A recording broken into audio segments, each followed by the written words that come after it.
The heat in Hollow Bend was a physical thing.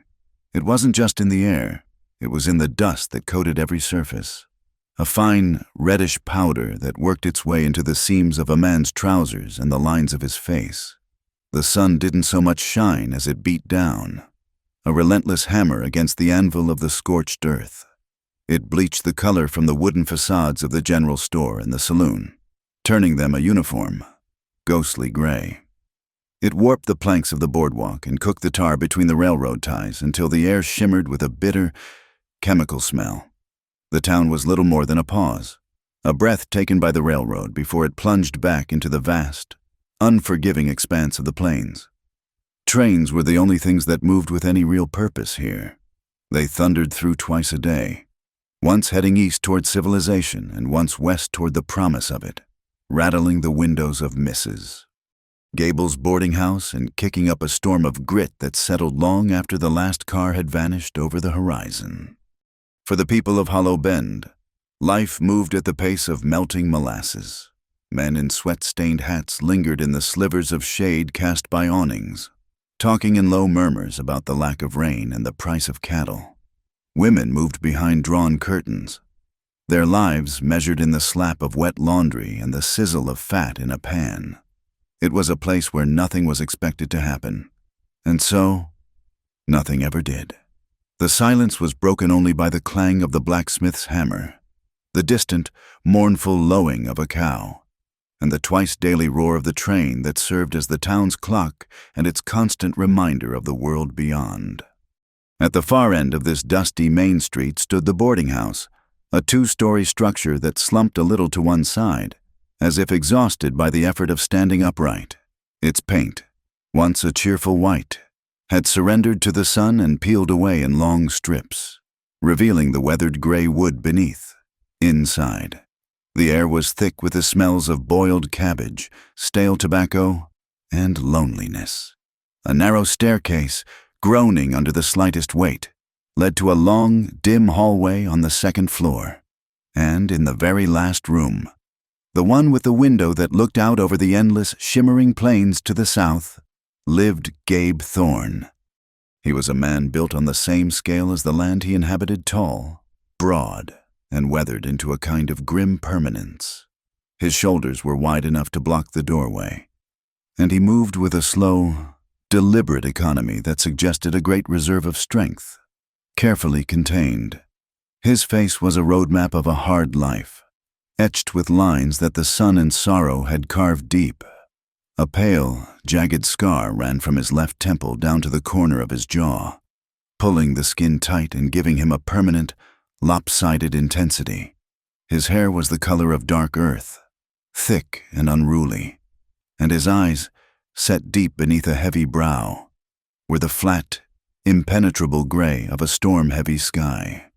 Gabe Thorne did not speak unless spoken to, and even then, his answers were clipped, ground down to the bare essentials. He had been in Hollow Bend for 6 months, and in that time, no one had heard him utter more than a dozen words at once. He took his meals in his room, leaving the coins on the tray, Mrs. Gable left outside his door. His only venture into the town was a daily walk to the saloon. Not for whiskey, but for coffee. He would take a seat at the corner table, the one furthest from the door, and place a nickel on the worn wood. The bartender, a nervous man named Silas, would bring him a mug of black, bitter coffee without a word. Gabe would drink it slowly, his large hands wrapped around the warm ceramic, his gaze fixed not on the room, but through the grimy window, always looking south. He never seemed to see the heat-shimmering street or the endless plains beyond. His focus was somewhere else entirely, somewhere far away, a place held captive behind his still, gray eyes. The people of Hollow Bend, accustomed to knowing every detail of their neighbors' lives, found Gabe Thorne to be an unsettling void.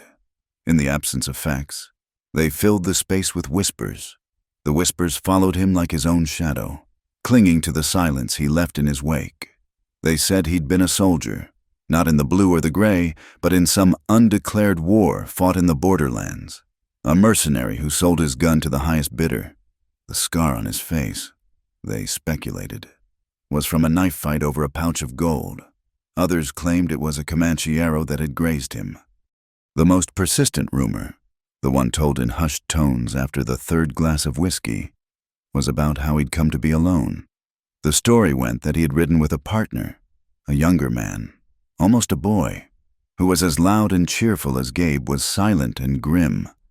They were inseparable, two sides of the same coin.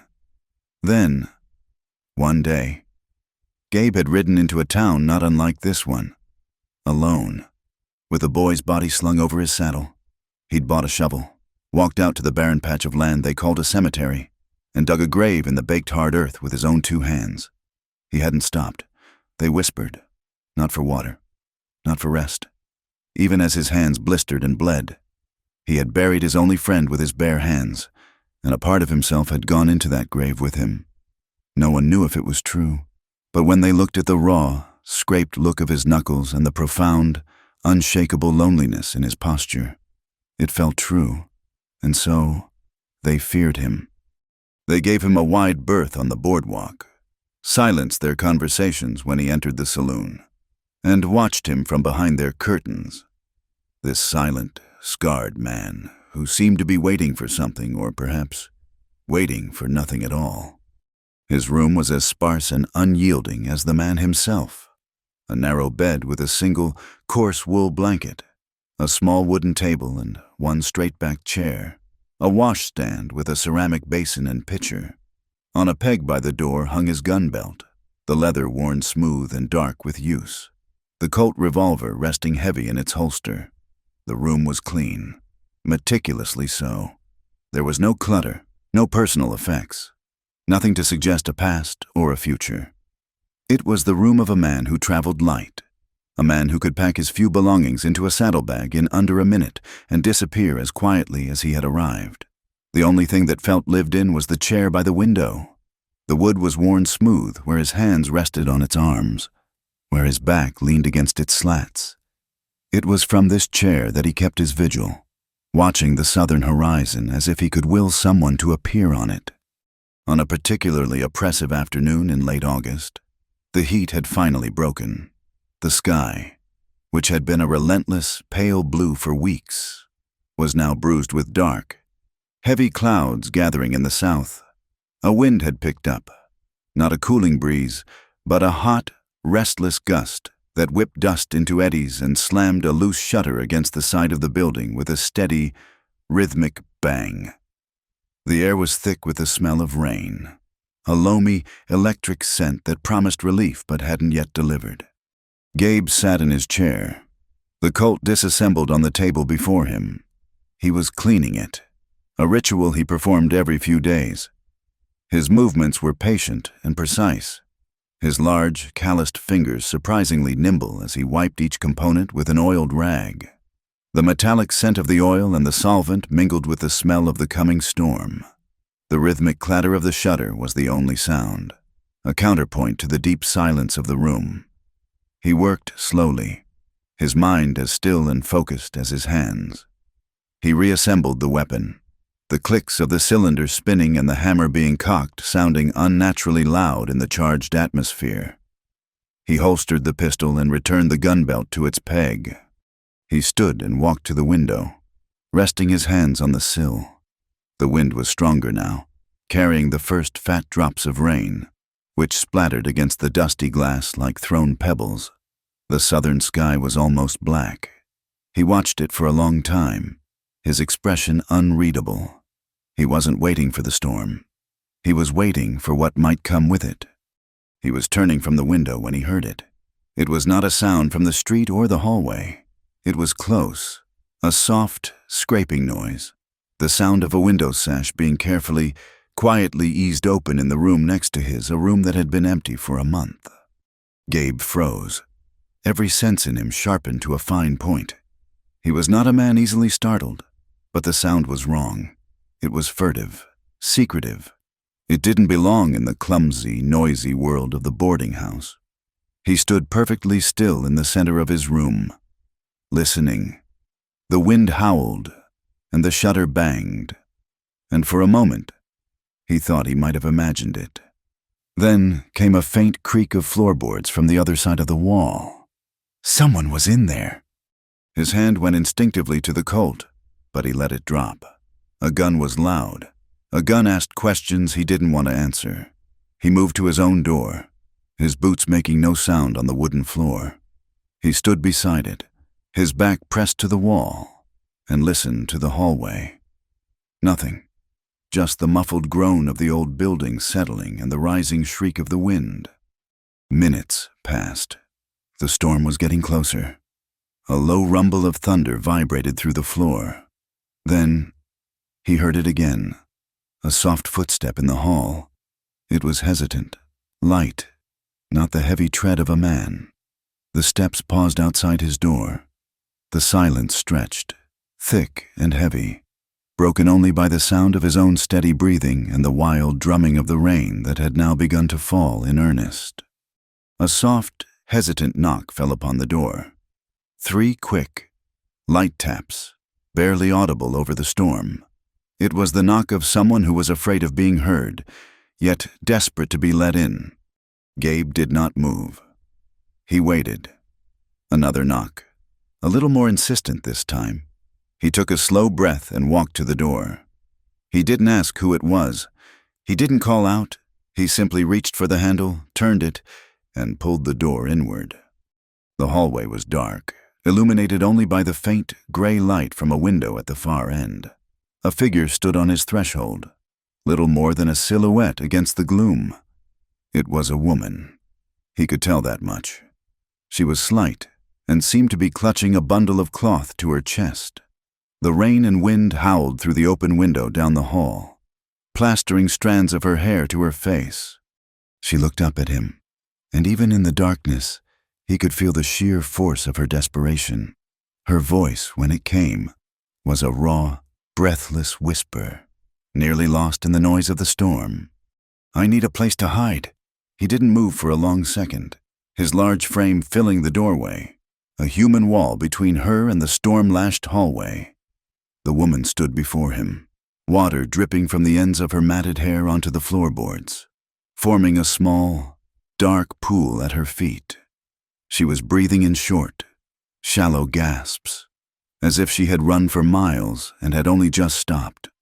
A boom of thunder shook the boarding house, and in the subsequent flash of lightning that bleached the hallway bone white, he saw her clearly for the first time.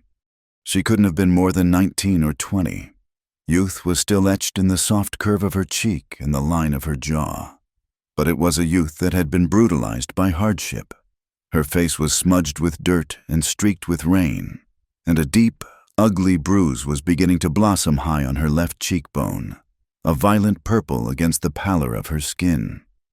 Her dress was a tragedy in faded calico, once printed with small, cheerful flowers that were now nearly invisible under layers of grime and wear. The fabric was torn at the hem, shredded as if caught on briars, and it hung loosely on a frame that was all sharp angles and delicate bones. She was thin, painfully so, the kind of thin that spoke of missed meals and sleepless nights. But it was her feet that held his gaze. She was wearing a pair of man's work boots, scuffed and cracked, the leather peeling away near the steel toe. They were absurdly large on her, and he could see that she had stuffed them with rags to keep them from falling off. With every shaky breath she took, she had to adjust her footing, shifting her weight to keep her balance in the clumsy footwear. The boots told a clearer story than any words could. They spoke of a desperate flight, of grabbing whatever was available and running without looking back. They were the shoes of someone who had left their own life behind in a hurry.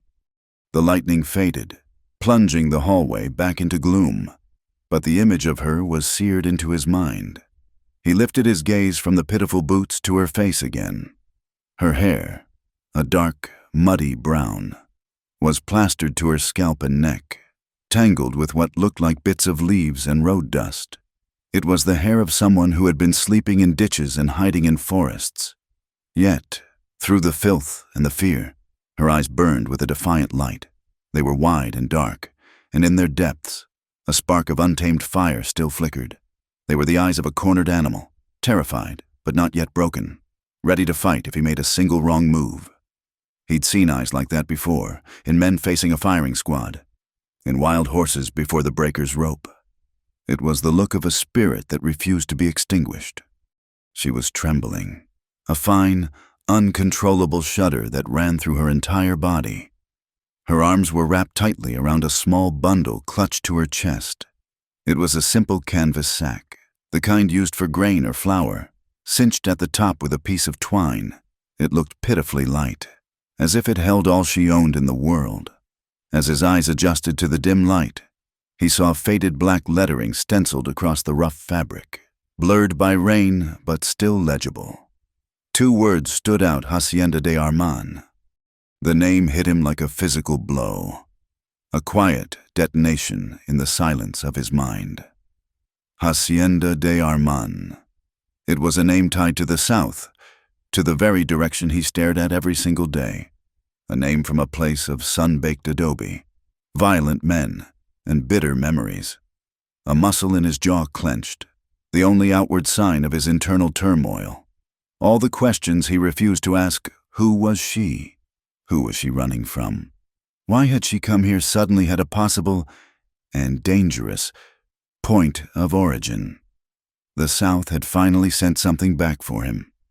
He saw her flinch as his expression hardened, her gaze darting from his face to the darkness of the hallway behind her, as if expecting phantoms to emerge from the shadows.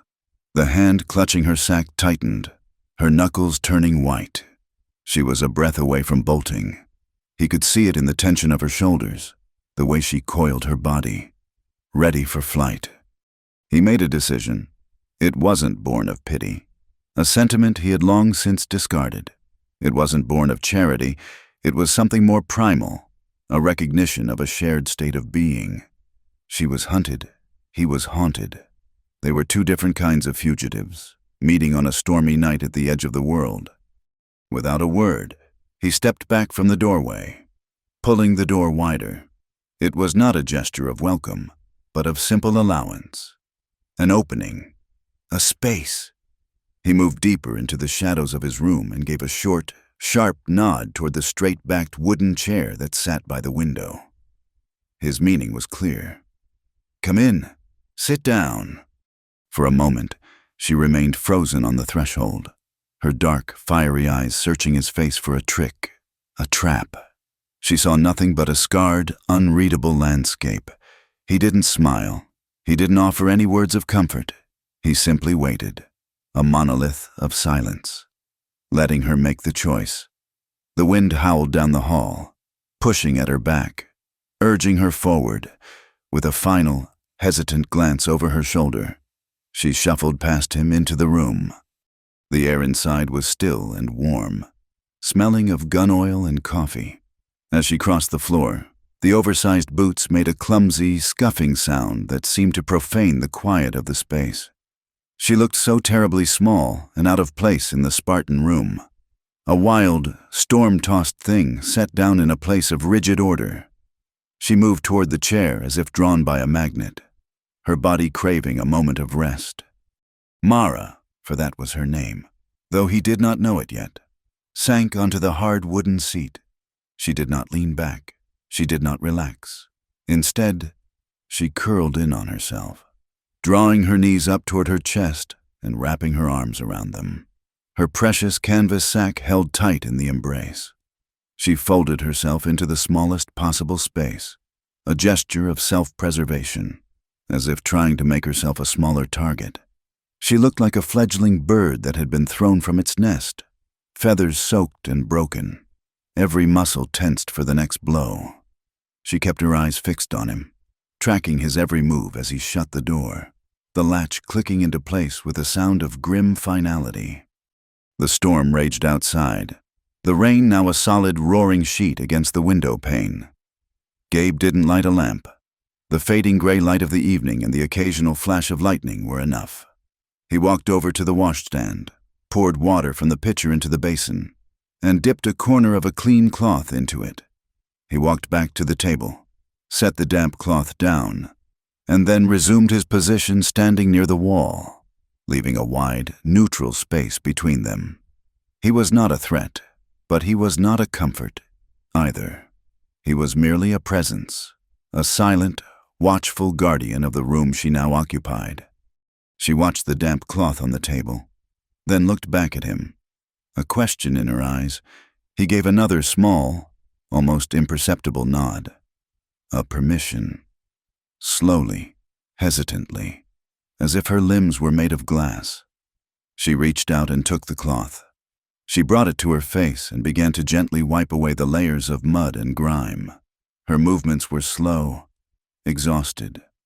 The wind gusted hard, rattling the window in its frame. The thin homespun curtain that covered the lower half of the glass billowed inward, a pale ghost in the gloom. It fluttered there for a moment, dancing on the draft, a fragile barrier between the chaos of the storm outside and the tense, charged stillness within the room. Mara flinched as it touched her shoulder, a whisper of fabric against her worn dress. She stared at the moving curtain, her breath catching in her throat, as if she expected a hand to reach through it and drag her back out into the night. The storm did not pass so much as it bled out. The violent, percussive fury of the thunder and lightning receded to the east, leaving behind a steady, monotonous rain that drummed against the roof and sluiced down the window pane in murky sheets. Darkness fell, not with the gentle fade of a proper sunset, but as if a black wool blanket had been thrown over the world, smothering the last of the gray light. A damp chill seeped through the walls of the boarding house, a cold that had little to do with the temperature and everything to do with the encroaching night. For what felt like hours, they existed in that chilled gloom, two silent figures suspended in the space between one life and the next. Mara remained in the chair, the damp cloth lying forgotten in her lap.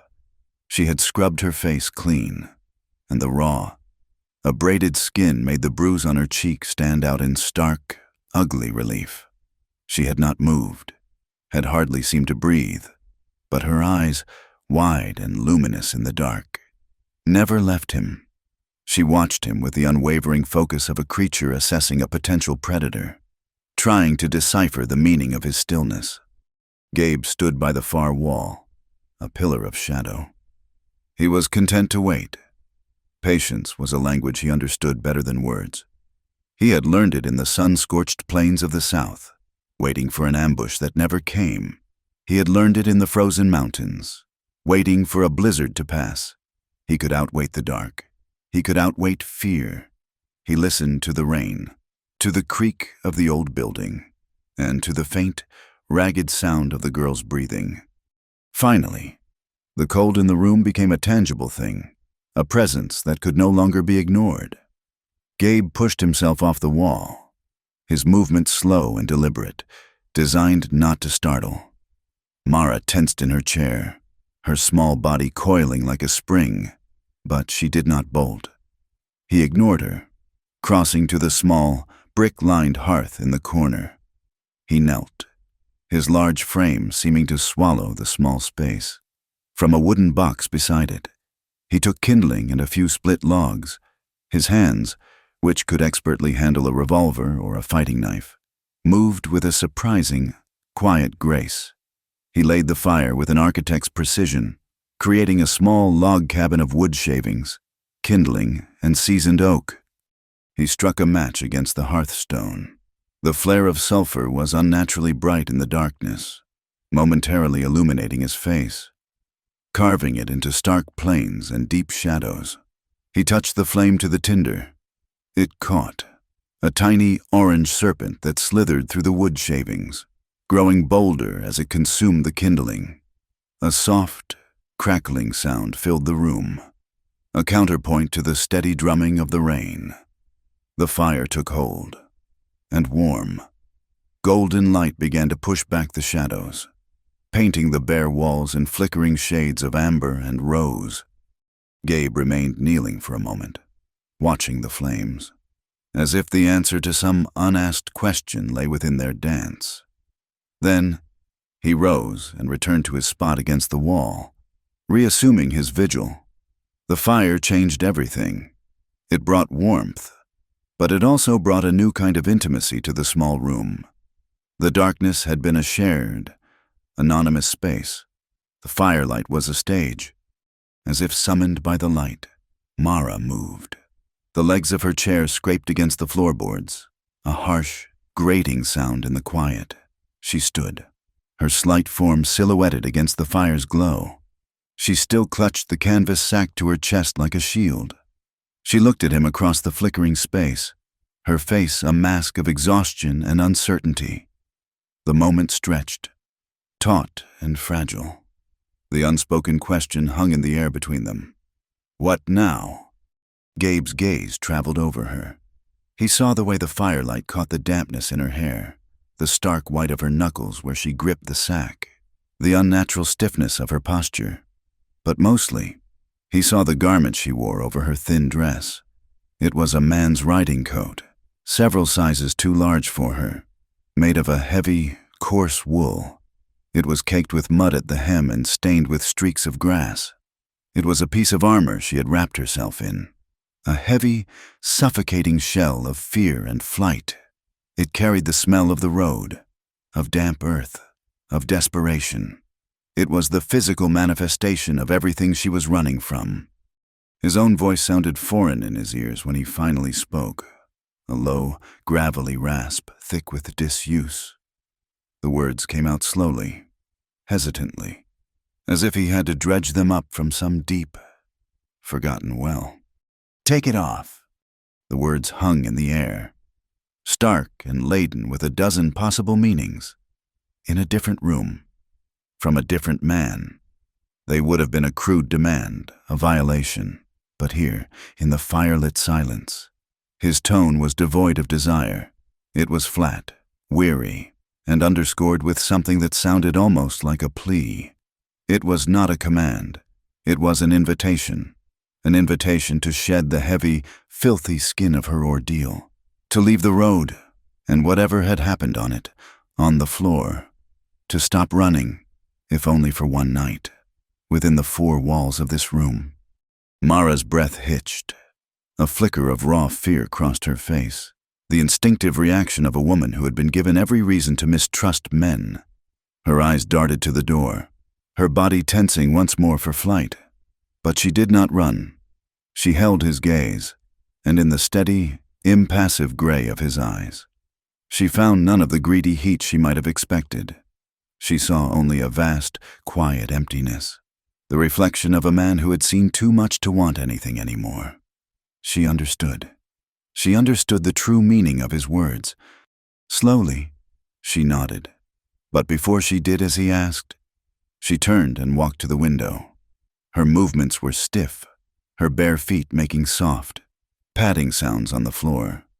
The oversized men's boots lay discarded near the chair, looking like two sad, empty vessels. The wind still made the thin curtain flutter and dance. Outside, the rain had eased to a drizzle, and the light from the saloon across the street cast a pale, watery yellow rectangle onto the wet ground below. It was a lonely, distant light, a reminder of the world that lay in wait just outside, with fingers that trembled. Mara reached for the curtain. She did not snatch it closed. She gathered the thin, worn fabric in her hands, her touch gentle, almost reverent. She pulled it slowly across the pane, shutting out the last sliver of the world outside. The room was plunged into a deeper intimacy, enclosed now, a sanctuary lit only by the fire. She turned back to him, her small form framed by the dark window. "I will tell you," she whispered, her voice so soft it was almost carried away by the crackle of the flames. "But don't let the light out there see me." It was her condition, her term of surrender. She would trust him, but she would not trust the world. He gave a single, slow nod of assent. The bargain was struck. Her hands went to the buttons of the heavy riding coat. They were large, wooden toggles, and her fingers fumbled with them, clumsy with cold and exhaustion, one by one. She worked them free. The coat fell open, with a shrug of her shoulders. She let it slide from her body. It landed on the floor with a soft, heavy thud. A discarded skin. She stood before him in the firelight, wearing only a thin, high-necked chemise and a plain skirt. The fabric was worn and nearly translucent, and it clung to her slender frame, and on the canvas of her pale skin. The firelight revealed what the darkness and the heavy coat had hidden. They were like faint watercolor stains, bruises in varying shades of yellow, green, and a violent, deep purple. One spread across her shoulder, the ghost of a handprint. Another, a dark, oblong mark, marred the delicate skin of her forearm. They were a constellation of silent testimony, a brutal map of her journey. There was a dark, ugly stain on the sleeve of her chemise, near the cuff dried blood, his and hers. She didn't know from a wound that was already beginning to heal. Gabe did not move. He did not speak. His face remained a mask of stone, but something shifted deep in his eyes. A stillness descended upon him, colder and more absolute than before.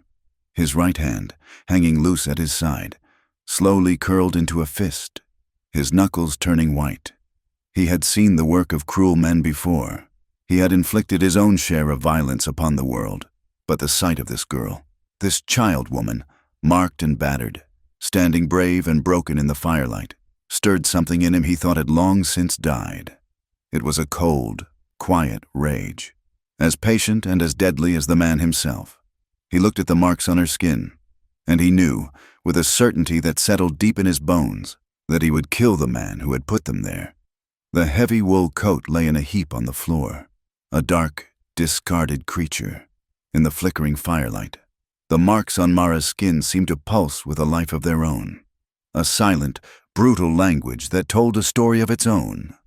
Gabe's clenched fist at his side was the only part of him that moved, the knuckles straining white against the skin.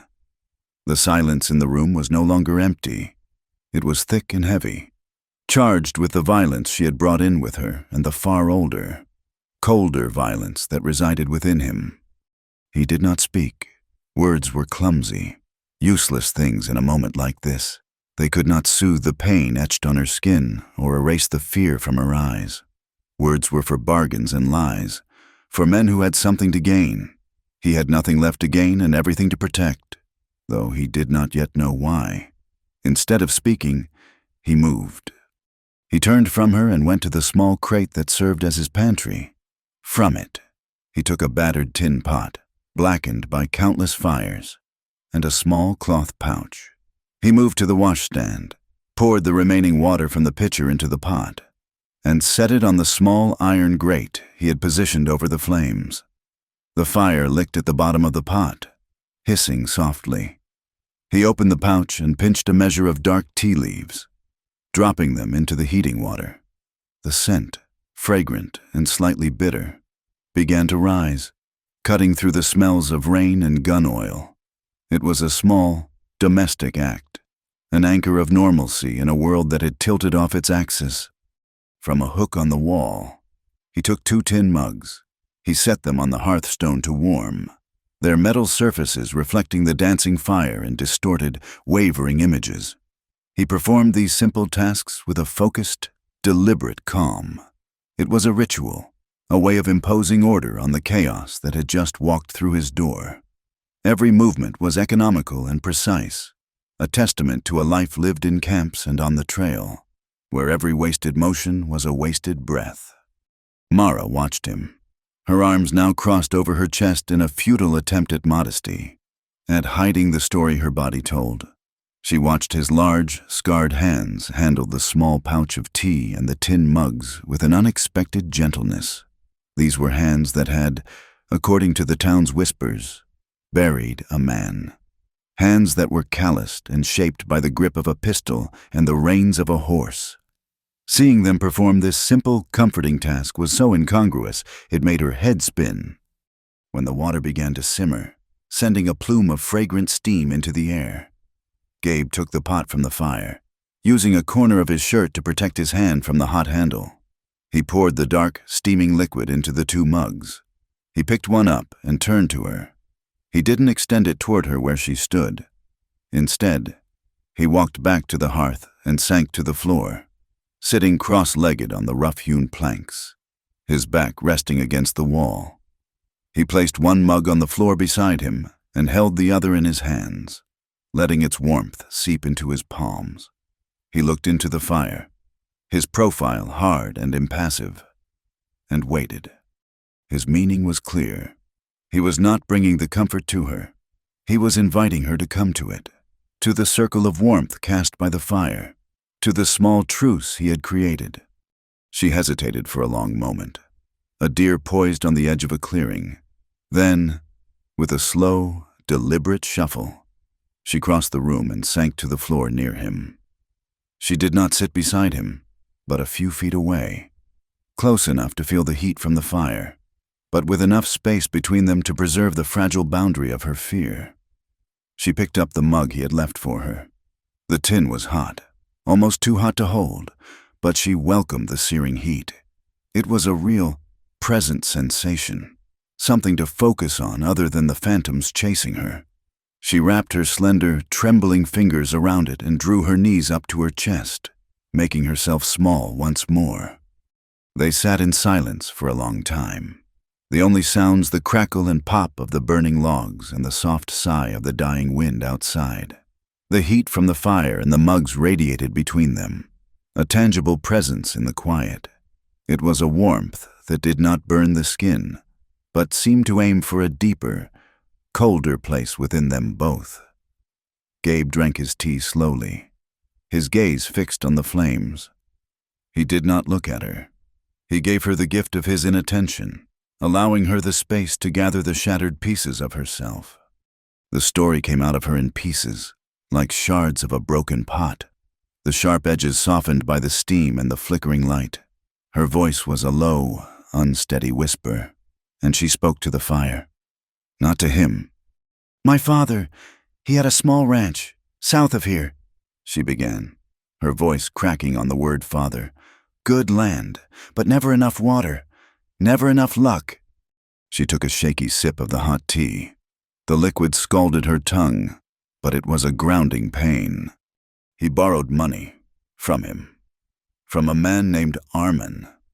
She said the name as if it were a curse, a foul taste in her mouth.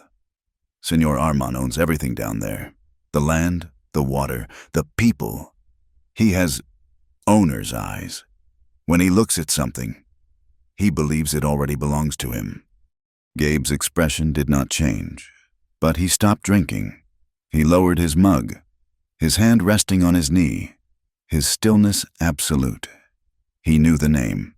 He knew the man. The South had indeed come for him. The luck never turned, Mara continued, her voice growing thinner. The cattle got sick. The well went dry. My father, he couldn't pay the debt. He was a proud man, a good man, but he was broken. She paused, and a single tear traced a clean path through the grime on her cheek. Armin came to our home. He didn't want the land anymore. He said the land was cursed. He looked at me, with those eyes, and he told my father the debt was settled. She fell silent, wrapping her arms tighter around her legs. The fire popped, sending a shower of sparks up the chimney. It wasn't a proposal. It was a declaration. He told my father he would be back in a week to collect his wife. There was no talk of a priest, no talk of a ceremony. It was just a claim, like branding a calf. She was shaking again, the hot mug rattling against her teeth. Gabe remained silent, letting her find her own way through the telling. My father, he argued, he pleaded. That night, Armin's men came back. They held my father while Armin, he explained the terms again. To me, she touched the bruise on her cheek, her fingers tracing its outline. He said he wanted a wife who knew how to listen. This was my first lesson. The cold rage in Gabe's gut coiled tighter. He could picture it. The arrogant landowner, the brutal enforcers, the terrified girl. It was a story as old and as ugly as the land itself. I was supposed to ride to his hacienda today. It was to be my wedding day, she said, the word tasting like poison. They sent an escort, 4 men with rifles, as if they were transporting gold. They treated me like property, a thing. Last night, We camped by a river. I waited until they were asleep, until the man watching me was drunk on tequila. I took his coat, his boots. I filled a sack with some dried meat and bread, and I ran. She finally looked at him, her dark eyes wide and pleading in the firelight. They will be looking for me. When they find I'm not in the hills, they will check the towns. This is the first town north on the rail line. They will probably come here. She had laid it all out. The truth, the danger, the trouble that now sat in his room, drinking his tea. She had given him every reason to turn her out, to send her back into the storm. She waited for his judgment, for his questions, for his refusal. Gabe did not ask a single one. He didn't ask what her father had done, or why she had chosen his door, or if she was telling the truth. The truth was written on her skin and in the terror in her eyes. The rest didn't matter. He had heard enough. He finished the last of his tea in one long swallow and set the empty mug down on the hearth. He rose to his feet, a silent, towering presence in the firelight. Mara flinched, expecting him to walk to the door and open it. Instead, he walked to his bed. From the foot of it, he took the single, thick wool blanket. It was coarse and heavy, woven to keep out the bite of a mountain winter. He walked back to her and, without a word, he draped it over her small, shaking shoulders. The weight of it was immediate and surprising, a heavy, comforting pressure. It smelled faintly of wood smoke and the cold, clean air of the plains. It smelled of him. She looked up at him, her face a question. He simply looked down at her, and for the first time, she saw something flicker in the depths of his gray eyes. It wasn't pity. It was something harder, something more solid. It was resolve. He turned from her and walked to the chair she had first occupied, the one by the window. He moved it, placing it not by the window, but beside the door, positioning it so it faced the entrance to the room, its back to the wall. He sat down, the old wood groaning under his weight. From the peg on the wall, he took down his gun belt. He didn't put it on. He laid it across his lap, his right hand coming to rest on the worn, familiar grip of the Colt. The firelight glinted off the polished steel of the barrel. He was not going to sleep. He was taking the watch. Mara pulled the heavy blanket tighter around herself, burying her face in its rough texture. The warmth of it, the sheer, undeniable weight of it, was the first true comfort she had felt in days. It was a shield. She looked at the man in the chair, a dark silhouette against the dying embers of the fire, the gun in his lap a silent promise. She had come to him looking for a place to hide. She had found something else entirely. A guardian, here, in this small, bare room, with a silent, scarred stranger standing between her and the world. She finally closed her eyes, and for the first time in a week, she slept. The sun rose the next morning on a world washed clean. The rain had settled the dust, and the air was sharp and cool, carrying the scent of wet earth and distant sage. Gabe had not slept. He had remained in the chair by the door, the heavy Colt resting in his lap, his senses attuned to every creak of the old boarding house, every rustle of the wind. He watched the dawn bleed across the eastern sky, turning the bruised clouds to shades of rose and pale orange. Inside the room, Mara slept on, a small, still shape huddled on the floor, cocooned in the thick wool blanket. In sleep, the fear and exhaustion fell away from her face, revealing the soft, unguarded lines of youth. Her breathing was deep and even, the first true rest she had likely known in a week. The fire had burned down to a bed of glowing red embers, casting a soft, warm light on her sleeping form. He watched her for a long moment, an unfamiliar tightness in his chest.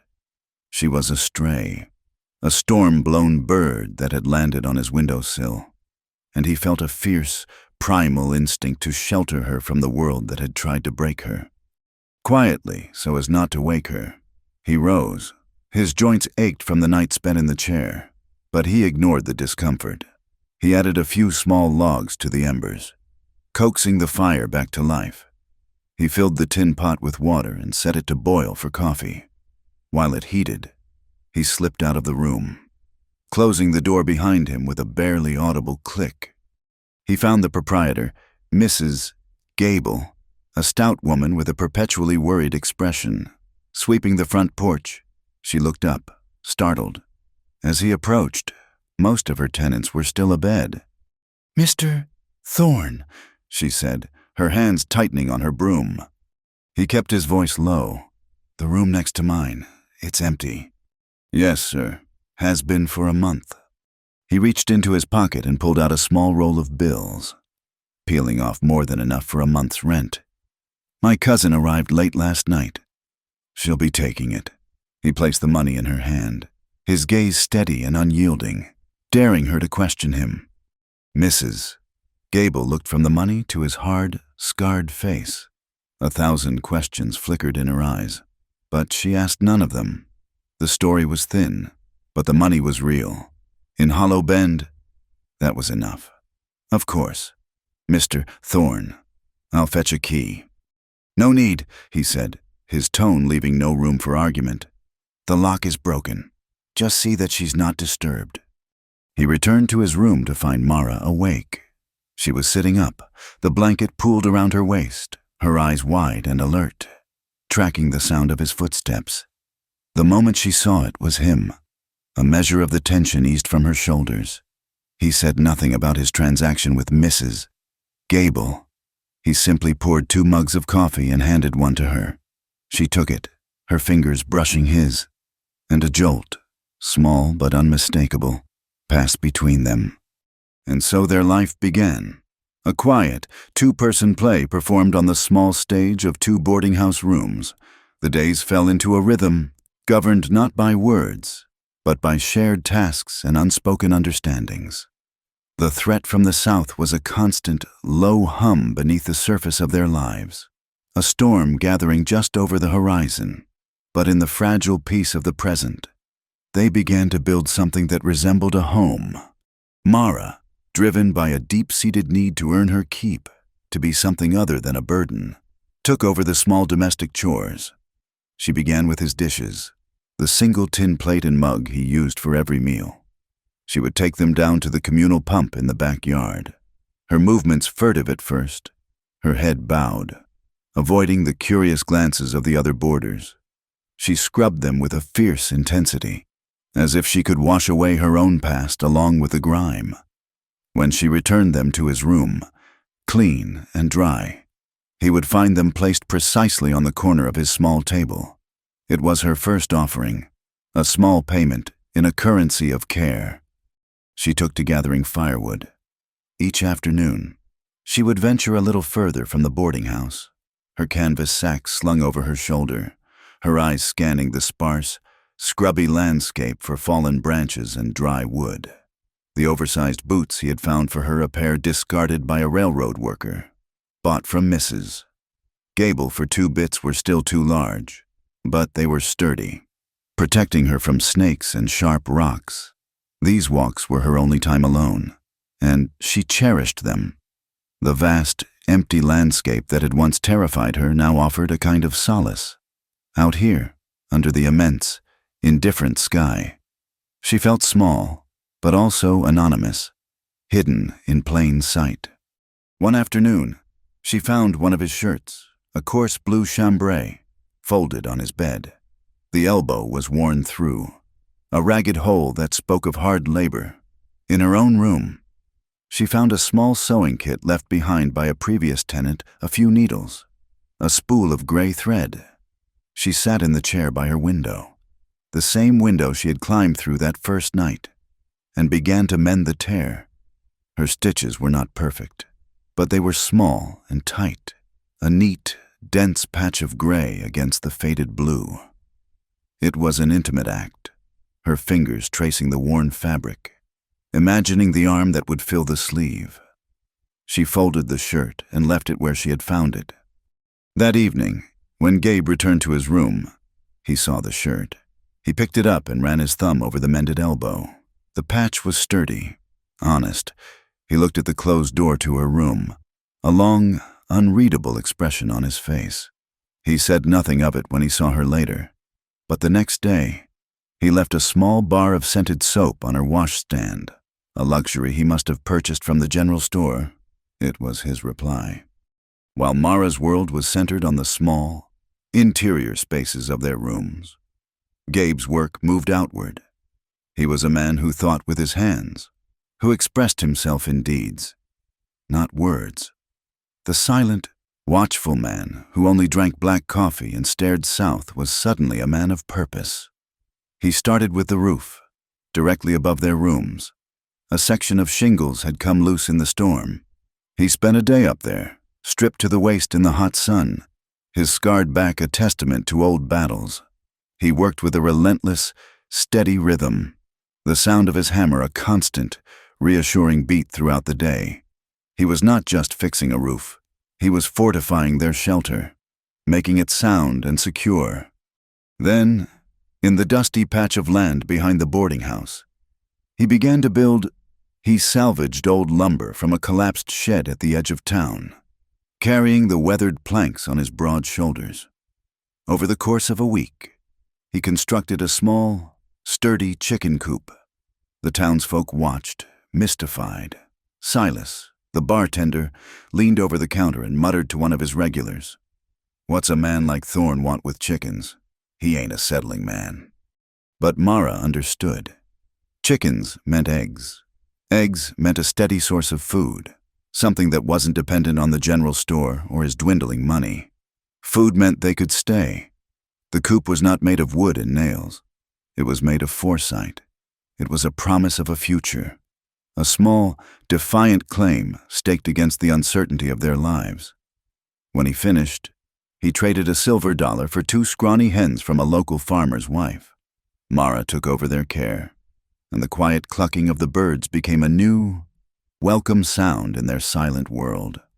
One afternoon, on one of her walks for firewood, Mara strayed further than usual, following a dry creek bed. There, sheltered in the shadow of a large, sun-baked boulder, she found it a single, stubborn wildflower. Its petals were a deep, vibrant purple, a startling splash of color in the monotonous brown and gray landscape. It was a small, tenacious thing, a testament to life's insistence on beauty in the harshest of places. She knelt and gently picked it, its slender stem feeling fragile in her hand. Back in her room, she found an old glass bottle and filled it with water from her pitcher. She placed the wildflower in it and set it on the small table that stood between their 2 rooms. It was a simple, quiet gesture, but it changed the feel of the space. It was the first beautiful, non-essential thing to enter their lives. When Gabe came in that evening, his hands grimy from his work, he stopped dead in the doorway, his eyes fixed on the flower. He stared at it for a long time, his face unreadable. Mara watched him, her heart thudding in her chest, suddenly afraid that she had presumed too much, that she had overstepped some invisible boundary. He looked from the flower to her, and his gaze was so intense it felt like a physical touch. He gave a single, slow nod, and then went about his evening routine. But later that night, long after she had gone to her own room and the soft glow of her lamp had been extinguished, Gabe moved from his chair. He walked to the table and gently lifted the wildflower from its bottle, drops of water clinging to its stem. He walked to his saddlebag, which lay in the corner of the room, and from it, he took a small, leather-bound journal. It was worn and unmarked, its purpose a secret he kept from the world. He opened it to the middle. The pages were empty, clean and white. He carefully placed the purple wildflower between 2 pages, closed the book, and held it shut for a moment, as if pressing the memory, the color, the impossible softness of it, into his own keeping. Their sleeping arrangement was an unspoken treaty. He had secured the adjacent room for her, and she slept on the narrow cot within, while he kept his vigil in the chair in his own room. In the beginning, the door between their rooms was always firmly shut, a solid wooden barrier. But as the days bled into weeks, a subtle change occurred. One night, he noticed the door was not quite latched. It was left open. Just a crack. It was a sliver of an opening, a silent admission of trust. She was no longer just hiding behind his protection. She was beginning to trust the protector himself. The next evening, just as the sun began to dip below the horizon, casting long, lonely shadows across the plains, Gabe took the small kerosene lamp from his table. He lit the wick, adjusted the flame until it burned with a steady, gentle light, and carried it into her room. He placed it on the small washstand by her bed. The golden glow pushed back at the encroaching twilight, filling the small space with a soft, reassuring warmth. He did this every evening from then on. It was his response to her open door. It was his promise to keep the darkness at bay. They rarely spoke of anything that mattered, but in the language of a mended shirt, a wildflower, an open door, and a lit lamp, they were saying everything. The peace was always fragile, a thin pane of glass waiting for a stone. It shattered on a Tuesday. The sky was a searing, cloudless blue, and the heat had returned, pressing down on Hollow Bend with a familiar, suffocating weight. It was the kind of sleepy, breathless afternoon where the only movement was the slow crawl of a shadow across the dusty street. Then, from the south, came the riders. There were 3 of them, dark shapes materializing out of the heat shimmer on the horizon. They did not ride like ranchers or prospectors. They rode with a grim, forward-leaning purpose, their horses moving at a steady, ground-eating pace that spoke of long pursuit. As they drew closer, their details sharpened into a portrait of casual menace. They were hard men, baked by the same southern sun that had bruised Mara's skin. Their clothes were practical and worn, coated in the same reddish dust as the land they'd crossed. Each man wore a pistol strapped low on his hip, the leather dark with sweat and use. They rode into town and dismounted in front of the saloon, the jingle of their spurs a sharp, metallic sound that cut through the afternoon stupor. They moved as a unit, their eyes scanning everything: the windows, the rooftops, the dark alleyways between the buildings. They were hunters, and this was new territory to be assessed for traps and prey. The leader, a thick-set man with a drooping black mustache and cold, obsidian eyes, pushed through the saloon's bat-wing doors. The other 2 followed, flanking him, their presence instantly sucking the air out of the room. The few patrons, a pair of old-timers playing checkers, a rail worker nursing a beer, fell silent. The leader strode to the bar, his boots thudding on the wooden floor. He slapped a gloved hand down on the polished wood, the sound like a gunshot. Silas, the bartender, jumped, his already nervous disposition fraying completely. "Whiskey," the man growled, his voice a low rumble. He swept his gaze across the room, dismissing the other patrons as irrelevant. His eyes landed back on Silas. "We're looking for someone." Silas fumbled with a bottle and 3 glasses, his hands shaking. "A lot of folks pass through. Mister—" "Not folks," the second man corrected. He was leaner than his leader, with a cruel, thin-lipped smile that didn't reach his eyes. A girl, young, 19 or so, dark hair, all tangled up, ran off with nothing but the clothes on her back and a pair of boots that ain't hers. He paused, leaning forward, his voice dropping to a conspiratorial whisper. She might have a mark on her face, a bruise, a reminder of her poor judgment. The description hung in the stale, whiskey-scented air. It was specific, too specific. The old-timers suddenly found their checkerboard fascinating. The rail worker stared intently into his beer.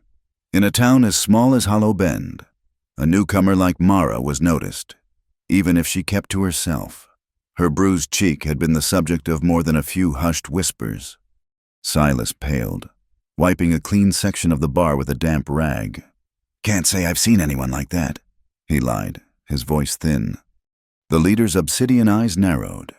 He reached out and, with surprising speed, his gloved hand shot across the bar and clamped around Silas's wrist. His grip was like iron, "Don't waste my time, bartender," he hissed. "We've been on the trail for a week. We're tired, and we're not in the mood for games. We know she came north. This is the only town for 50 miles. Now, has a girl with a bruised face and tangled hair been seen here? Yes or no?" Silas swallowed hard, his eyes darting towards the door, as if hoping the sheriff would magically appear. But the sheriff was 50 miles away in the county seat, and everyone knew it. He looked at the hard, merciless faces of the men before him. They were not the kind of men who would accept no for an answer. His loyalty to the silent man in the boarding house was no match for the immediate, physical threat squeezing the blood from his wrist. He gave a jerky, terrified nod. "The boarding house," he croaked, his voice barely a whisper. "Down the street, Mrs. Gable's place." The leader released him, shoving him back a step. A cruel smile touched his lips. He tossed a silver dollar onto the bar. It spun, catching the light, before clattering to a stop. "For the information," he said. He and his men downed their whiskeys in a single gulp, the glasses hitting the wood with 3 sharp cracks. Without another word, they turned and walked out, their spurs ringing a death knell on the floorboards. From the window of his second-story room, Gabe saw it all. He had been standing there, not watching for anything in particular, but simply watching, as was his habit. He had seen the riders when they were still dots on the horizon. He had noted the way they sat their saddles, the low-slung guns, the predatory stillness about them. He knew who they were before they even dismounted. They were Armin's men. He watched them enter the saloon. He waited. He did not need to hear the conversation to know what was being said. He simply had to watch the way Silas the bartender crumpled under their gaze, the way he pointed a trembling finger down the street. The quiet days were over. The storm had arrived. He turned from the window, his movements economical and swift. There was no panic in him, only a cold, lethal calm that settled over him in moments of danger. It was an old, familiar feeling. Mara was in her own room, humming softly to herself as she folded a piece of clean laundry. The sound, which had become a quiet backdrop to his days, now seemed impossibly fragile. He stepped into her doorway. She looked up, a smile starting on her lips, but it died when she saw his face. His expression was one she had never seen before, not the quiet loneliness or the weary patience she had come to know, but a flat, hard readiness. It was the face of a killer. "They're here," he said. His voice was low and even, stripped of all emotion. Fear, cold and sharp, lanced through her. Her hands flew to her mouth, and her eyes widened. "Armin," she breathed. He nodded once. He didn't have time for explanations or comfort. Action was the only currency that mattered now. He pointed towards the back of her room. "Upstairs," he commanded, his voice sharp. "The attic crawl space. There's a loose board that leads to the storage roof, the window at the back. Go!"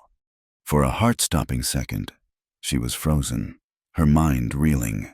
Run again, hide again. But then she looked into his eyes and saw the absolute certainty there. She trusted that certainty more than she trusted her own fear. She nodded, her face pale but her expression resolved. She dropped the laundry and ran from the room, her bare feet silent on the floorboards. Gabe listened for the sound of her scrambling into the attic. He heard a faint scrape, then silence. She was safe. For now. He turned his attention back to the threat. He could hear their boots on the boardwalk now, a heavy, rhythmic tread that was coming closer. 1 set of footsteps. 2. He listened intently. Where was the 3rd? A faint sound from the side of the building, the creak of a wooden railing, answered his question. They were splitting up. 2 at the front door, 1 flanking the building, likely heading for the rear staircase. A classic pincer movement. Amateurs. He moved to the center of his room, the same spot where he had first seen her standing in the lightning. He drew the Colt from its holster. The weight of the gun was a familiar comfort in his palm, an extension of his own will. He checked the load, his thumb brushing over the 6 brass cartridges. He pulled back the hammer. The double click was deafening in the charged silence of the room. It was the sound of a period being placed at the end of a sentence. The footsteps stopped outside his door. The wood of the boarding house was thin. He could hear the whisper of their voices, the rustle of their clothes. Then, a loud, authoritative knock hammered against the door. It wasn't a request. It was a demand. Gabe took a slow, deep breath, his body relaxing into a state of lethal readiness. He walked to the door, the pistol held down at his side, concealed by his leg. He did not call out. He did not ask who was there. He reached for the knob. He waited one more beat, letting them grow impatient.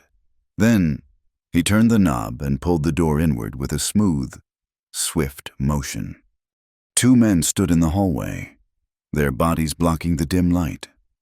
The leader with the black mustache was in front, his hand resting on the butt of his holstered pistol. The leaner one with the cruel smile stood just behind his shoulder, his eyes already trying to peer past Gabe into the room. They had expected a locked door to kick in, a frightened tenant to intimidate. They had not expected this. They had not expected a man of Gabe's size and stillness to open the door, his gray eyes as cold and dead as a winter sky. "We're looking for a girl," the leader began, his voice hard with authority. Gabe said nothing. He simply looked at them, letting the silence stretch.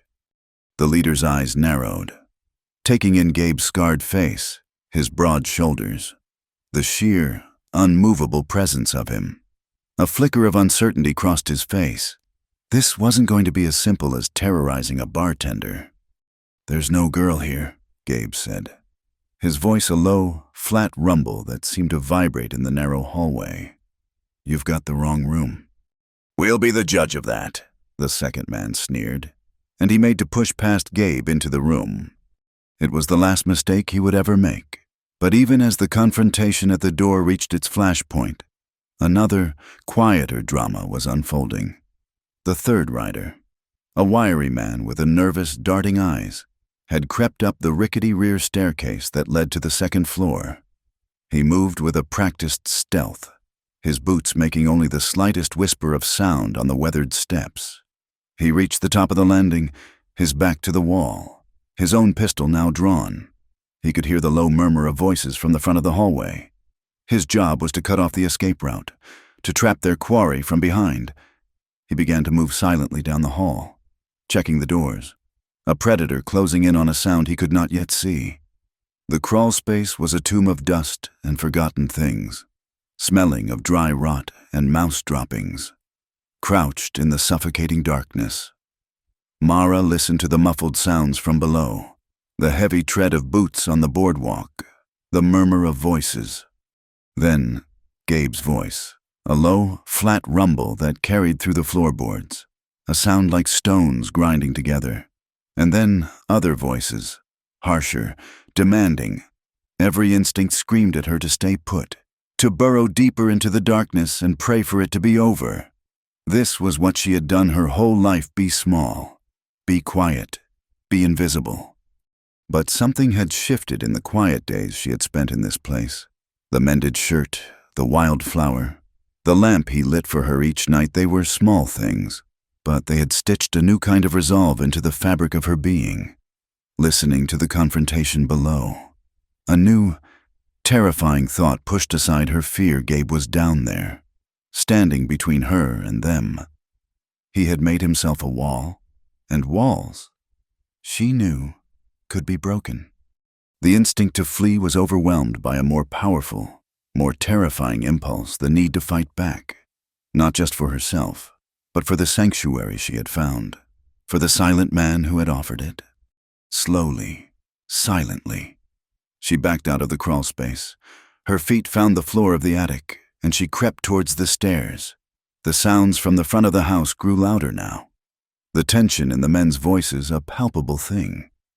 She bypassed the main staircase and went to the narrow, steep servants' stairs at the back, the ones that led down to the small hallway just outside her room. Each step was a universe of risk, a potential creak that could betray her. She reached her room, slipping inside like a ghost, The air was still and warm, holding the faint scent of the soap he had given her. It felt like a lifetime ago. What could she do? She was small, unarmed. Her eyes scanned the room, desperate. On the small table where she took her meals lay a simple knife, the one she used to slice bread and apples. It was small, its wooden handle worn smooth, its blade barely 4 inches long. It was a pathetic weapon against men with guns, but it was something. It was steel. She snatched it up, the familiar handle feeling alien and clumsy in her sweaty palm. Where could she go? Not the bed, not the closet, the window, the thin, homespun curtain he had let her keep. It offered no real cover, but it was a veil of shadow. She pressed herself into the corner between the wall and the window frame, pulling the fabric slightly in front of her. She sank into a low crouch, her back pressed against the rough plaster, the knife held tight in a white-knuckled grip. Her heart was a wild, frantic drum against her ribs, a frantic rhythm of, "They're here, he's there, they're here." Every nerve was a live wire, singing with terror. The world shrank to the feel of the rough wall at her back, the cool steel of the knife in her hand, and the sound of her own blood roaring in her ears. That was when she heard it. A sound separate from the confrontation at the front, a soft, stealthy footstep in the back hallway. Her hallway, her breath caught in her throat, a painful, silent gasp. One of them was behind the wall. He was coming for her. The door to her room creaked open. A wiry man with the nervous, darting eyes slipped inside, his pistol held low and ready. He was the third rider. He moved with a hunter's silence, his eyes scanning the small, seemingly empty room. He saw the rumpled cot, the folded laundry on a chair, the small bottle with the now wilting wildflower. He took another step inside, a predator convinced the lair was empty. From her hiding place, Mara watched him through a slight gap in the curtain. He was so close she could smell the sour sweat and trail dust on him. Her heart hammered so violently she was sure he could hear it. He turned his head, his gaze sweeping towards the window, towards her. In that split second, his eyes met hers. A flicker of surprise, then a cruel, triumphant smirk twisted his lips. He had found her. He raised his pistol. Panic, pure and primal, seized her. A scream tore itself from her throat, a raw, piercing shriek of absolute terror. As he lunged towards her, she reacted without thinking, her body driven by a desperate, animal instinct to survive. She shoved the small table into his path. He stumbled, cursing, and the small glass bottle with the wildflower crashed to the floor, shattering into 1,000 pieces. The sound of the breaking glass was like a second scream. In the front hallway, the standoff had reached its breaking point. The sneering man, emboldened by Gabe's silence, decided to force the issue. "I'm tired of this," he spat, and lunged forward, his hand reaching out to shove Gabe aside. The instant his hand made contact, Gabe moved.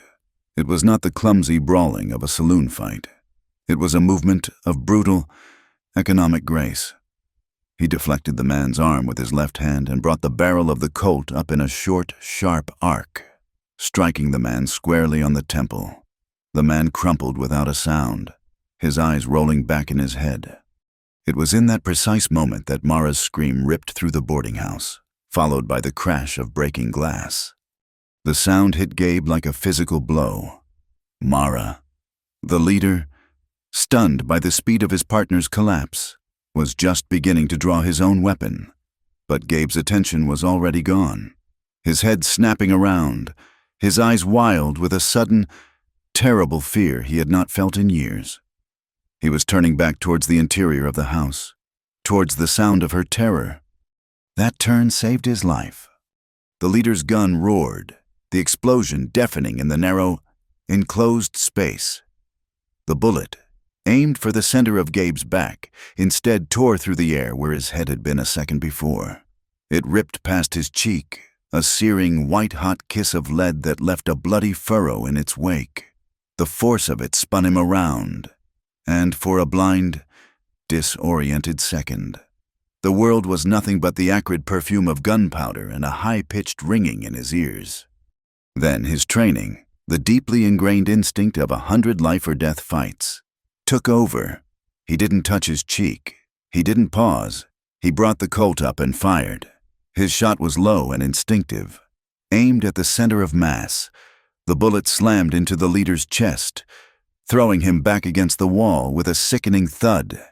He slid to the floor, his eyes wide with a final, shocked surprise, a dark, blossoming stain spreading across the front of his shirt. But Gabe was already moving. He didn't spare the downed men a second glance. He pivoted, plunging into the smoky darkness of his own room, his mind screaming Mara's name.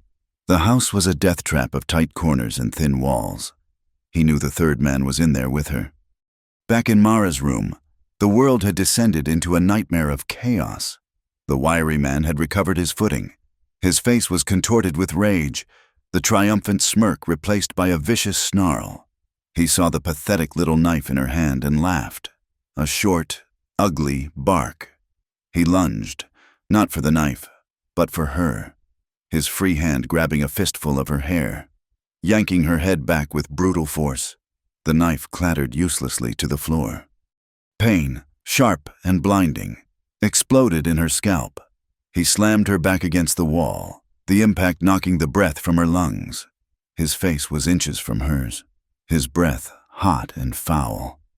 "You're going to pay for that, you little witch," he hissed, his eyes filled with a cruel light. From the hallway came the deafening boom of gunfire. One shot, then another. The man flinched, his head turning towards the sound. That momentary distraction was all she had.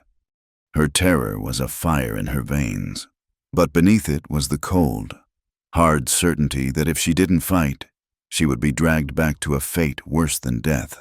Her eyes, wide with pain and fear, darted around the room, searching for anything, any weapon.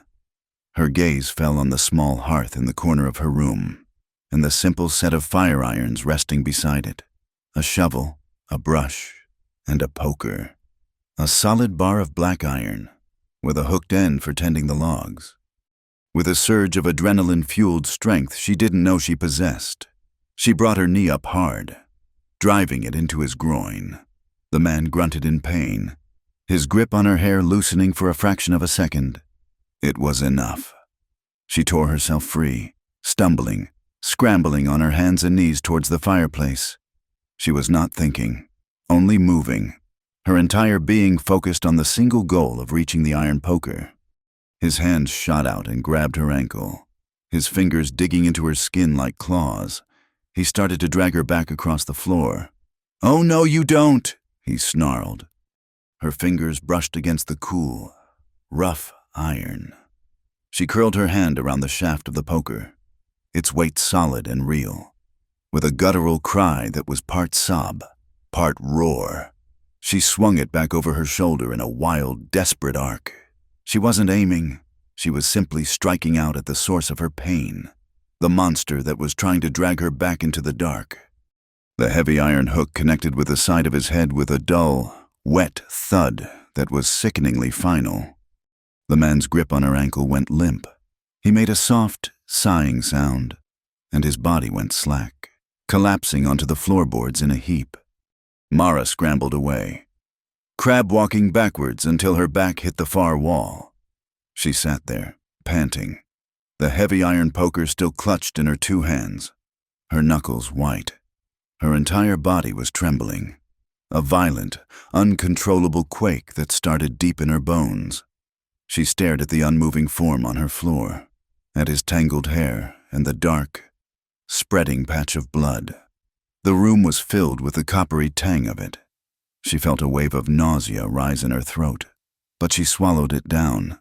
She was shaking, but as her grandfather had once taught her after a fall from a horse, she did not fall. She stayed upright. The sudden, shocking silence was broken by the sound of splintering wood. The door to her room, the one with the broken lock, burst inward. Gabe stood on the threshold, a terrifying figure framed by the swirling gun smoke from the hallway. His face was a mask of cold fury, a fresh, raw gash bleeding freely on his cheek. His gray eyes were wild, scanning the room. He saw the shattered glass. He saw the unconscious man on the floor. And then he saw her. He saw Mara, huddled against the far wall, her dress torn, her face pale as death, her eyes wide with shock. He saw the heavy iron poker held in her trembling hands. His wild gaze softened, just for a second, and the fury was replaced by a wave of raw, aching relief so profound it almost brought him to his knees. She was alive. She was hurt, but she was alive.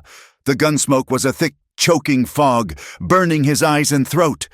For a heartbeat, Gabe's world was a roaring silence, the explosion still echoing in his skull. Then his vision cleared, and the chaos of the small room snapped into sharp, brutal focus.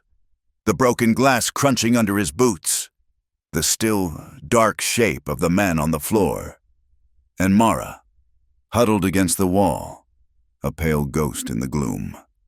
Her eyes too dark, bottomless pools of shock. Relief, so sharp and absolute it was a physical pain, lanced through him. She was alive. The thought was a prayer, an absolution. He took a step towards her, his mind intent on a single purpose: to get to her, to shield her with his own body, to confirm she was whole. But his body betrayed him. His first step was unsteady, his left leg buckling slightly. A strange, wet warmth was spreading across his shoulder and down his side, a sensation he had ignored in the heat of the fight. He glanced down. The fabric of his blue chambray shirt, the one she had so carefully mended, was now a dark, sodden ruin, almost black with blood. The leader's last, desperate shot. He remembered the flash, the impact like a hammer blow he hadn't had time to register, the adrenaline that had flooded his system, turning him into a cold, efficient killing machine, was now receding like a tide, leaving behind a vast, empty shoreline of pain. A deep, throbbing ache began to bloom in his shoulder, and a wave of dizziness washed over him, making the room tilt on its axis. He braced himself against the doorframe, his knuckles white, the heavy colt suddenly feeling like it was cast from lead. Mara saw the shift in him. She saw his momentary stumble, the way he leaned against the door, the dark stain that was far too large to have come from the shallow graze on his cheek. The shock that had frozen her in place shattered, and a new, terrible clarity took its hold. The terror receded, replaced by a fierce, protective urgency that was as powerful as any fear she had ever known. He had stood for her. Now, she would not let him fall. The iron poker dropped from her numb fingers, clattering onto the floorboards. She scrambled to her feet, her own aches and bruises forgotten. She flew across the small room to his side, her small hands grabbing his arm. "Gabe," she breathed, her voice a raw, ragged thing. "You're hurt." He tried to shake his head, to tell her it was nothing, but the words wouldn't come. A gray mist was creeping in at the edges of his vision. He could feel his strength leaving him in a warm, steady rush. "The bodies," he managed to grind out, his voice thick. "Have to move them." "No," she said, her voice suddenly firm, resolute. "No, you first, always you first." She put her shoulder under his good arm, trying to take his weight. He was a mountain of a man, and she was a willow switch, but she strained against him, her jaw set, her entire being focused on this one task. "Help me," she commanded, not asking, but telling. "Walk with me." Leaning on her, each step a fresh agony, he let her guide him out of the room of death and into his own. The gun smoke still hung in the air, but here, the space was theirs. He collapsed onto the edge of his narrow bed, his head lolling forward, the world dissolving into a blur of pain and encroaching darkness. The sight of him so broken, the silent, untouchable man now utterly vulnerable, should have terrified her. Instead, it ignited a fire in her. She was no longer the frightened girl who had hidden behind a curtain. She was the woman who had held a poker, the woman who would now hold him together. Tears streamed down her face, hot and silent, a release for the terror she had held at bay. But her hands, as she went to work, were as steady as a surgeon's. She lit the lamp, its golden glow pushing back the grim, bloody twilight. She grabbed the whiskey bottle from his crate not for drinking, but for cleaning. She tore a long, clean strip from the hem of her own petticoat, the only sterile bandage she could find. His shirt was a nightmare.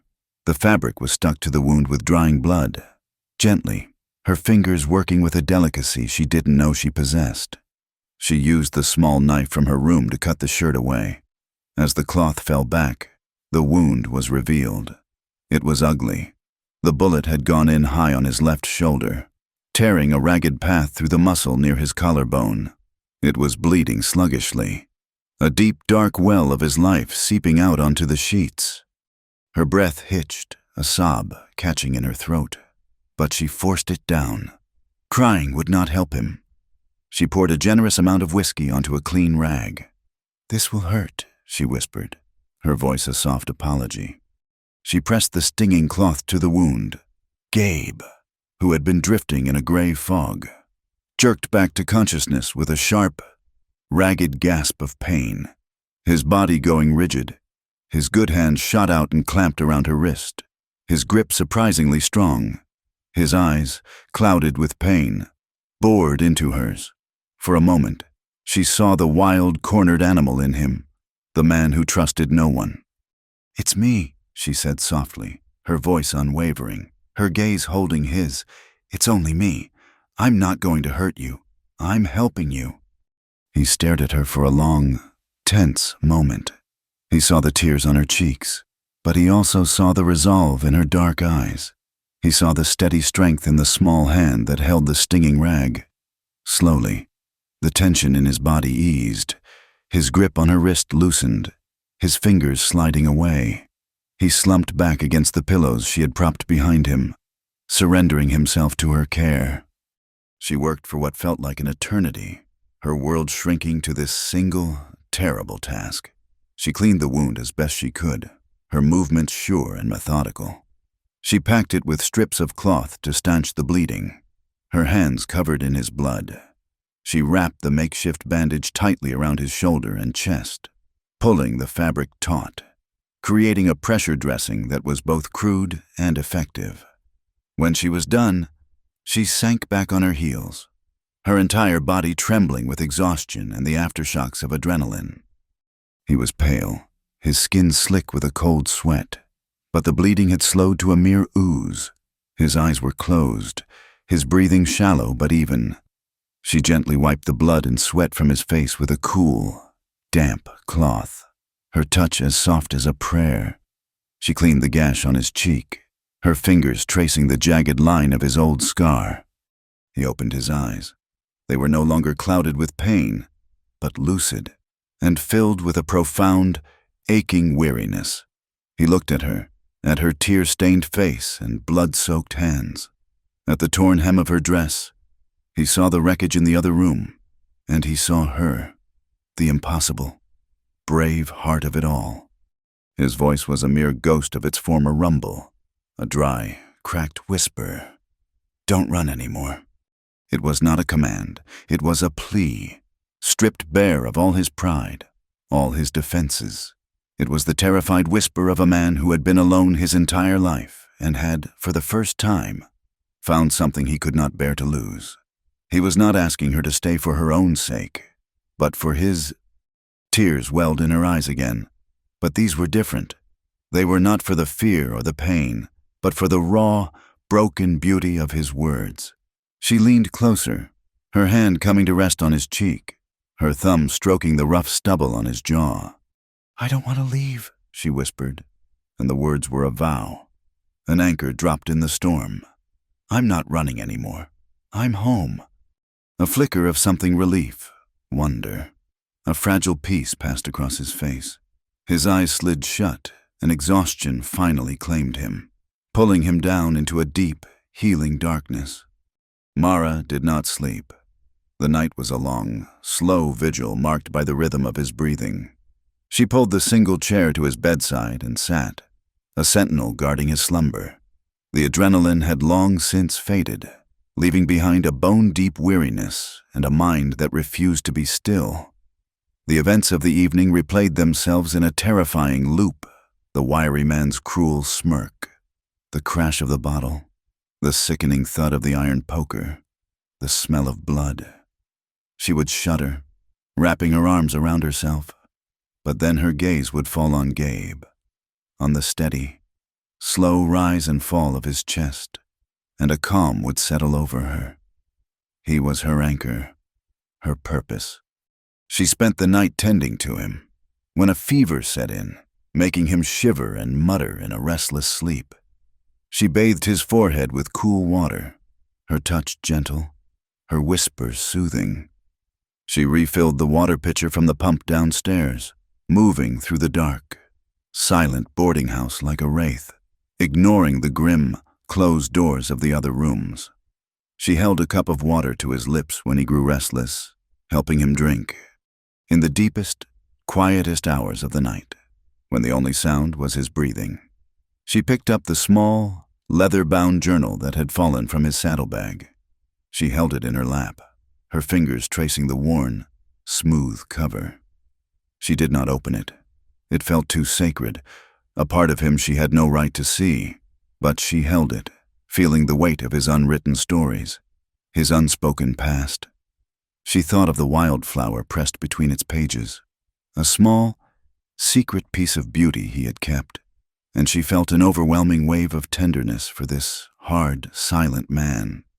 She counted his breaths, timing them with the beat of her own heart. Each inhale was a victory, each exhale a release.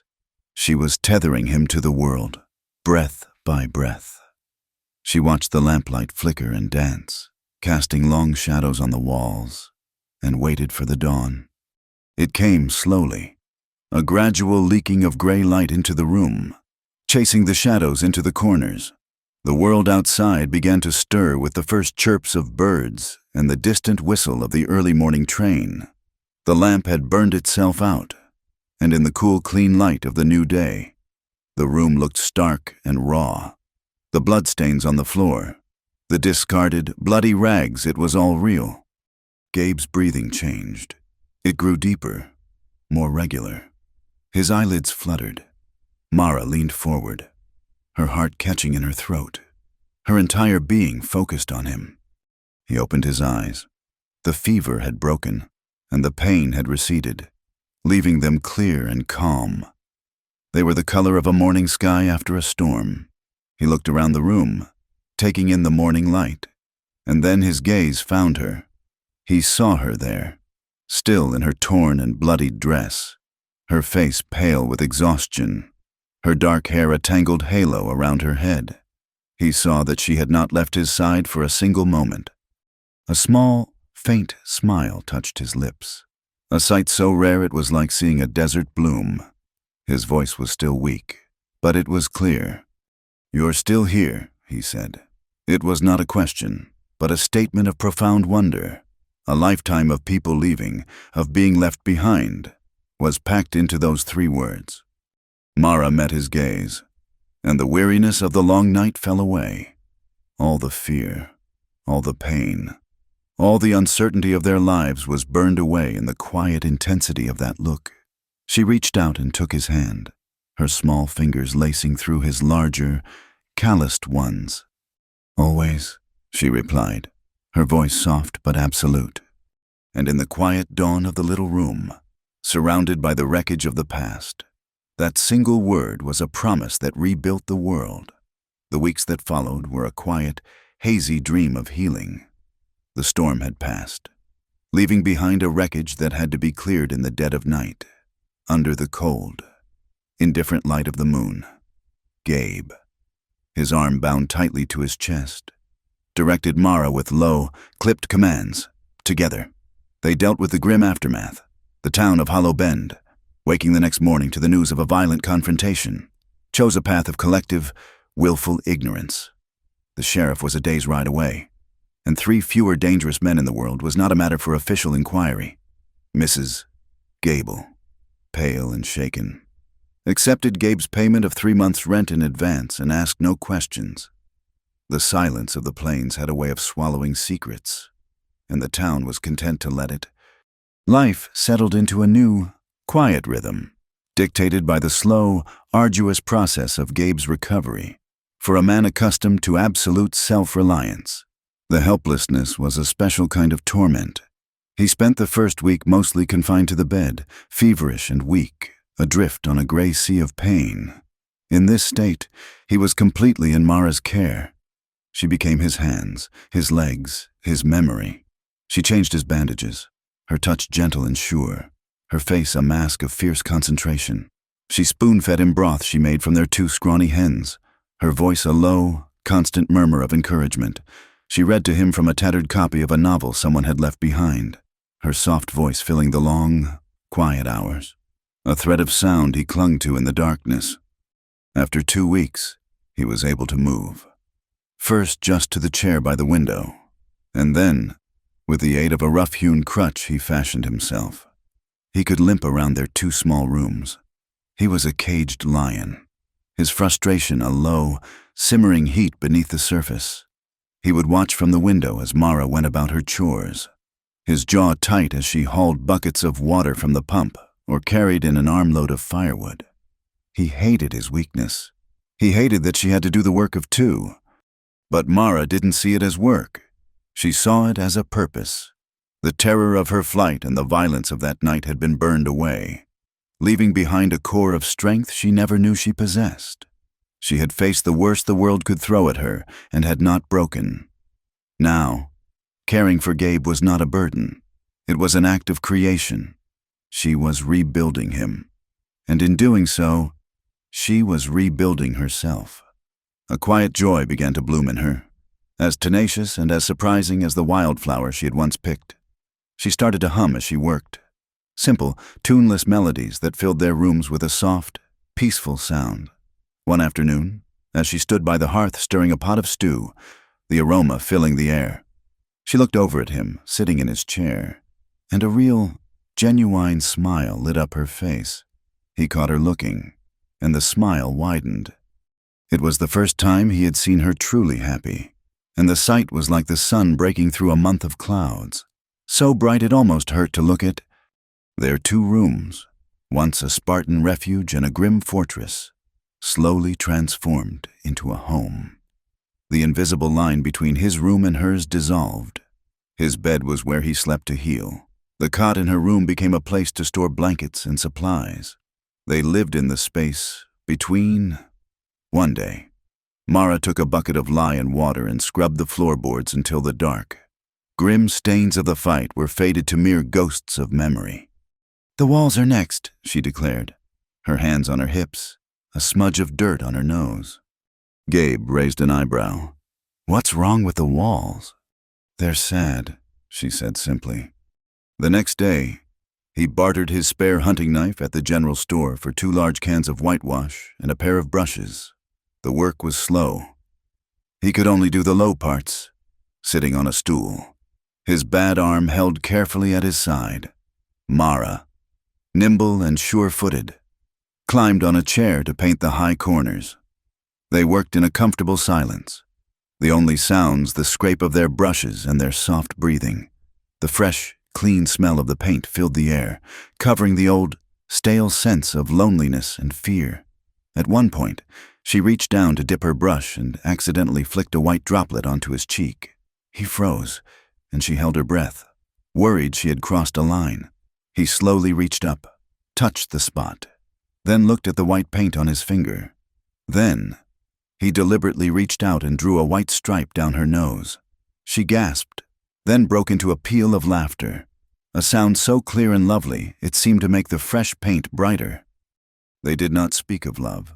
The word was too small, too flimsy to contain the vast, silent thing that was growing between them. Their vows were made in gestures, in the quiet language of their shared life. Love was the way he would watch her from his chair, his eyes tracking her every movement, a fierce, protective tenderness in his gaze. Love was the way she would pause in her work to adjust the blanket over his legs. her touch light and lingering. Love was in the 2 new hens he bought when he was finally able to walk to the farmer's market, doubling their small flock. It was in the fresh eggs she fried for their breakfast each morning. Love was not a word. It was the steady, quiet rhythm of their days. The nights were the most intimate. After the lamp was lit, she would often sit on the floor by his chair, leaning against his good leg, and read aloud. He would rest his hand on her head, his calloused fingers gently stroking her hair.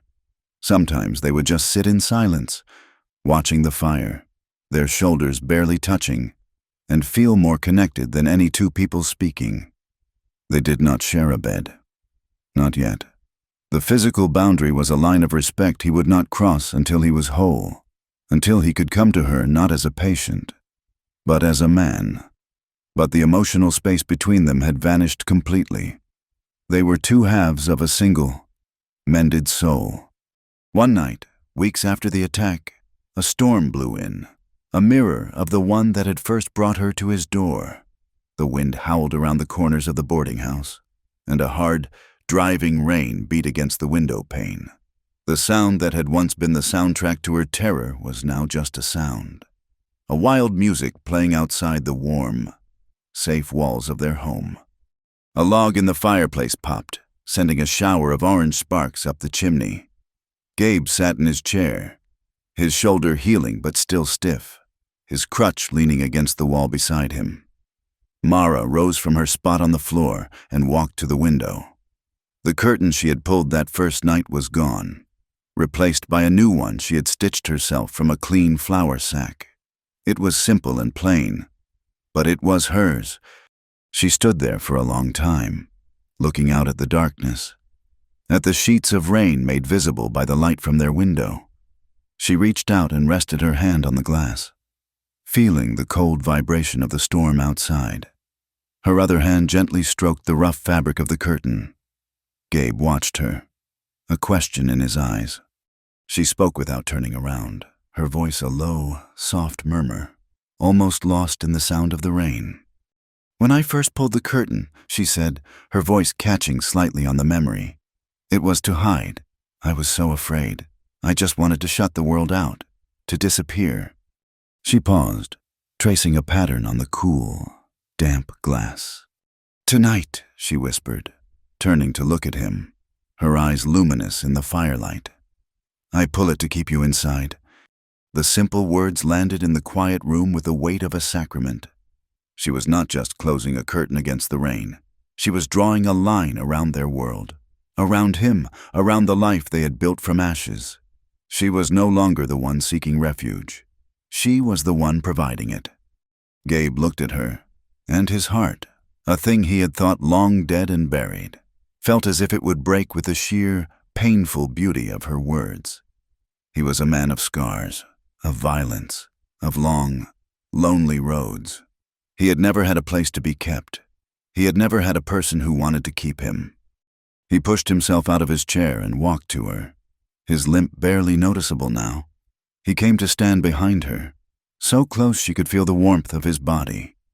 He did not speak. There were no words for what he was feeling. He simply reached out his good arm and placed his hand on her shoulder, his thumb stroking the delicate line of her collarbone. He gave her shoulder a gentle squeeze. It was an answer. It was a promise. It was everything he could not say, communicated in a single, silent touch. "I know. I am not leaving. This is my home, too." She leaned back against him, her head resting on his chest, and together they stood and watched the storm, safe within the circle of a love that had no need for words. Autumn arrived on a soft, golden wind, painting the cottonwoods along the creek bed in shades of amber and rust.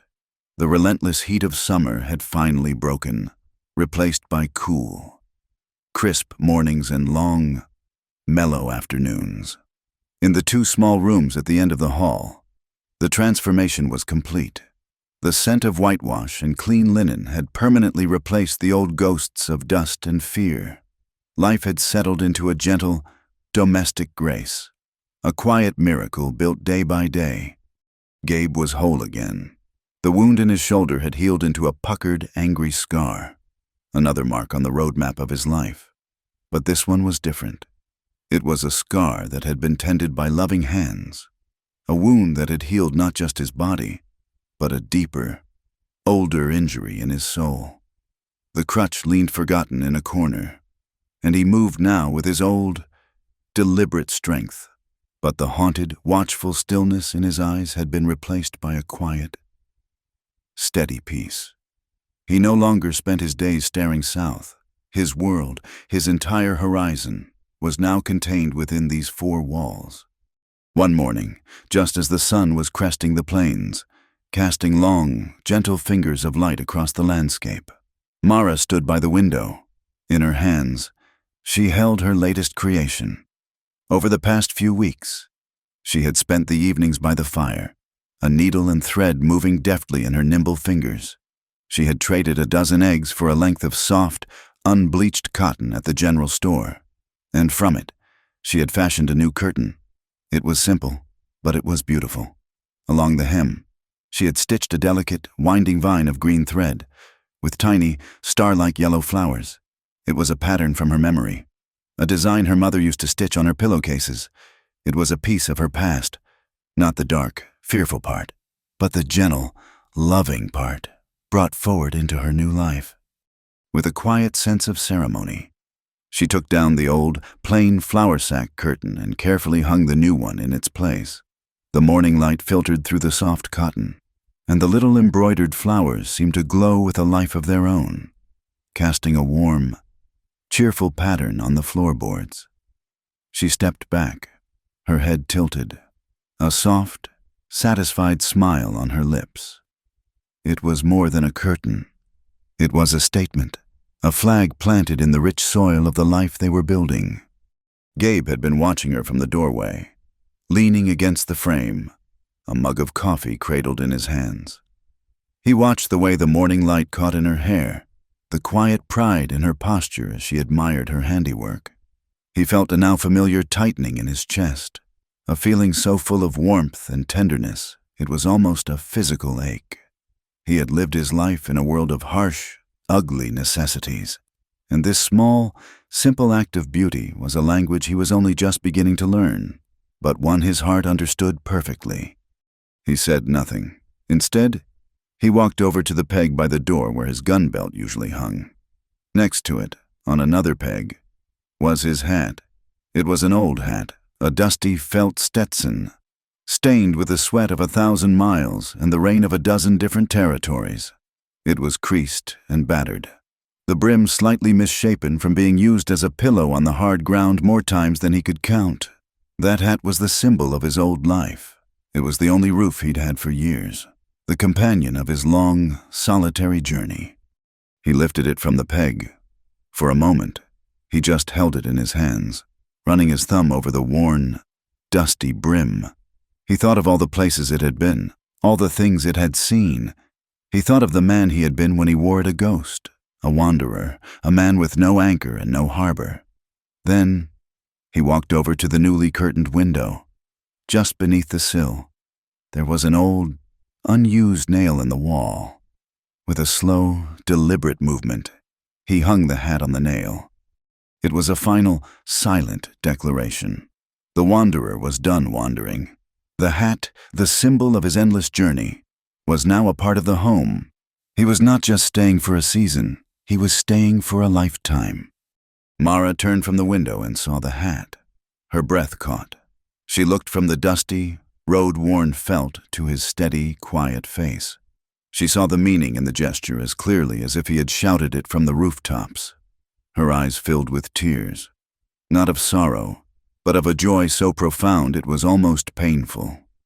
She didn't speak. She didn't have to. She walked to him and laid her head against his chest, her arms wrapping around his waist. He held her, his one good arm enfolding her, his chin resting on the top of her head. They stood like that for a long time, two solitary figures who had finally found their place in the world, in each other. The smell of coffee and frying bacon eventually pulled them apart. Breakfast was their favorite ritual, a quiet celebration of a new day.